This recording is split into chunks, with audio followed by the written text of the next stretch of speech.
بسم اللہ الرحمن الرحیم۔ امام زین العابدین علیہ السلام ہمارے چوتھے امام ہیں۔ آپ کا نام علی، کنیت ابو محمد، ابو الحسن اور سجاد زین العابدین آپ کے القابات ہیں۔ آپ 33 یا 38 ہجری کو مدینہ منورہ میں پیدا ہوئے۔ بعض روایات میں آپ کا یوم ولادت 5 شعبان ذکر ہوا ہے۔ آپ کے والد ماجد امام حسین علیہ السلام اور والدہ ماجدہ بی بی شہر بانو ہیں۔ آپ کی والدہ ماجدہ مشہور بادشاہ نوشیروان کی نسل سے تھی۔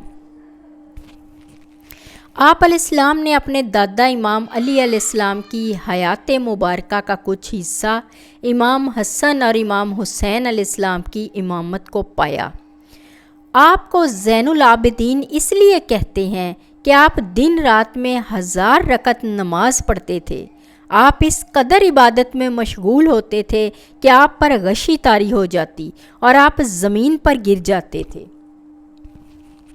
آپ کے لقب زین العابدین کے معروف ہونے کی وجہ تسمیہ یہ بتائی جاتی ہے کہ آپ ایک شب نماز تہجد میں مشغول تھے کہ شیطان ایک سانپ کی شکل میں نمودار ہوا تاکہ خوف اور ڈراؤنی شکل سے آپ کو عبادت الہی سے باز رکھ کر عیش و نشاط سے مشغول کر دے۔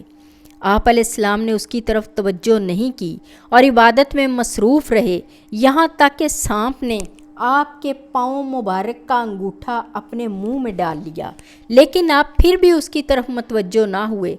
سانپ نے آپ کے انگوٹھے کو اتنی سختی سے کاٹا کہ آپ علیہ السلام کو شدید درد ہوا۔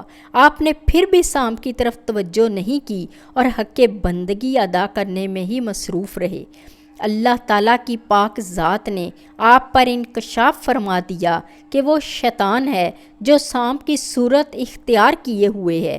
آپ نے اس کو بری طرح زد و کوب کیا اور پھر فرمایا، اے ذلیل و خوار اور کمینے، یہاں سے دور ہو جا۔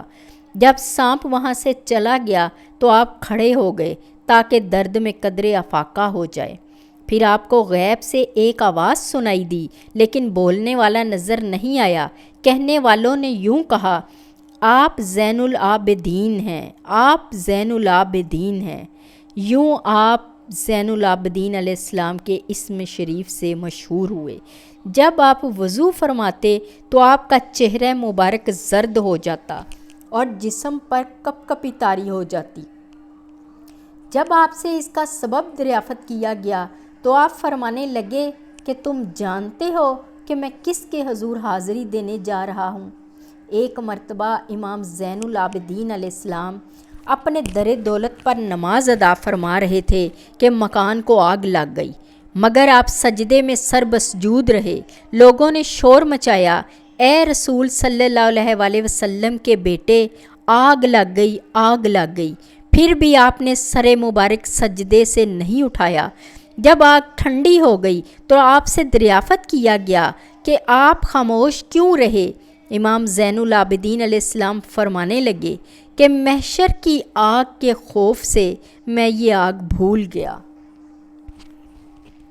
ابو حمزہ سمالی سے مروی ہے کہ علی بن الحسین راتوں کو کھانے پینے کی چیزوں کو اپنے کندھے پر رکھ کر رات کے اندھیرے میں غریبوں اور مسکینوں کو کھانا پہنچاتے تھے اور فرماتے تھے، جو صدقہ اندھیرے میں دیا جائے وہ غضب پروردگار کی آگ بجھا دیتا ہے۔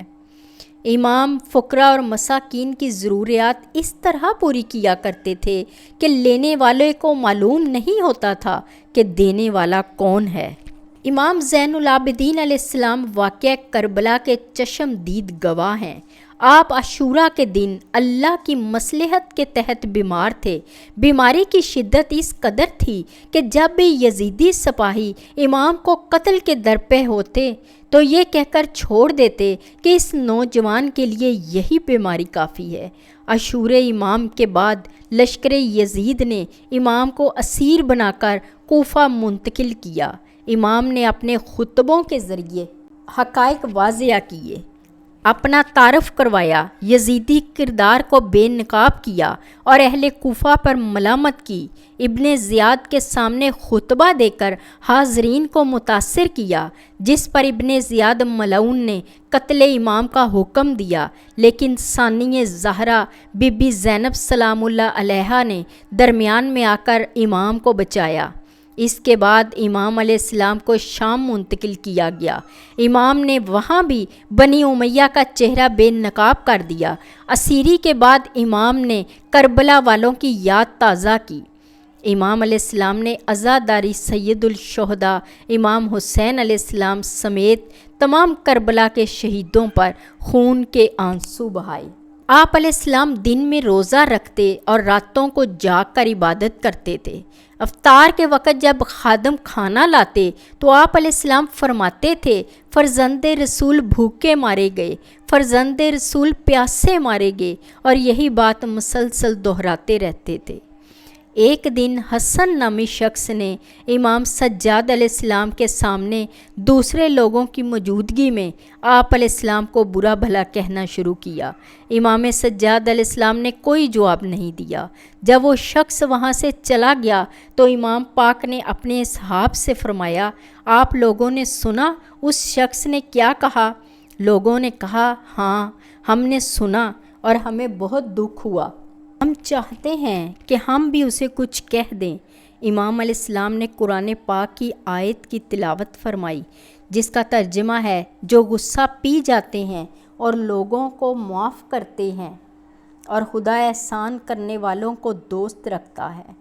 फिर इमाम अलैहिस्सलाम उस शख्स के घर गए और कहा, ए बिरादर, बाहर निकलने की जहमत ना करें, हम इंतकाम की गर्ज से नहीं आए। जो कुछ तुमने वहाँ कहा था हमने सुना, अब हम कहेंगे आप सुने।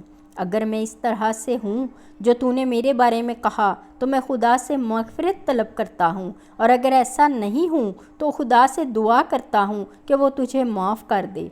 वो शख्स इमाम अलैहिस्सलाम की गुफ्तगू सुनकर शर्मिंदा हुआ और इमाम पाक का बोसा लिया और माज़रत ख़्वाही की। आप अलैहिस्सलाम का दौर उमवियों का दौर था, जो अहले बैत के मुतल्लिक अच्छा तासुर नहीं रखते थे, और फिर इमाम ज़ैनुल आबिदीन अलैहिस्सलाम की बढ़ती हुई मकबूलियत के पेश नज़र और भी ज़्यादा हसद करने लगे। आपकी अवामी पजीराई का ये आलम था कि एक मरतबा हशाम बिन अब्दुल मलक हज पर आया और हिजर अस्वद को बोसा देना चाहा, तो हजूम इतना ज़्यादा था कि वो हिजर अस्वद तक ना पहुंच सका। चुनाचा मिंबर पर चढ़कर खुतबा शुरू कर दिया। इसी दौरान इमाम ज़ैनुल आबिदीन अलैहिस्सलाम तशरीफ़ लाए तो लोगों ने रास्ता खाली कर दिया और आपकी बड़ी तकरीम फरमाई, जिस पर किसी ने हशाम से पूछा कि ये नौजवान कौन है, और उसने जानते हुए भी लाइल्मी का इजहार कर दिया कि कहीं अहले शाम आपके गर्विदा ना हो जाएं। इस तरह के बहुत सारे वाक़यात हैं जब उमवियों का हसद हद से बढ़ गया और उन्होंने आप अलैहिस्सलाम को खुलेआम अज़ियतें देने की ठान ली।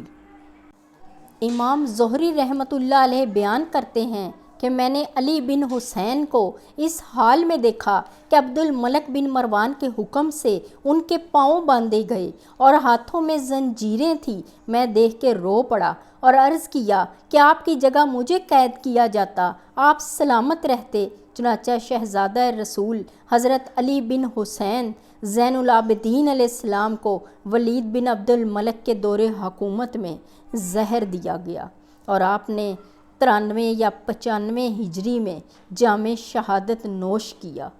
इमाम बाकर अलैहिस्सलाम ने आपकी नमाज जनाजा पढ़ाई और जन्नतुल बकी में अपने मोहतरम चचा सैयदना इमाम हसन अलैहिस्सलाम के पहलू में दफन कर दिए गए।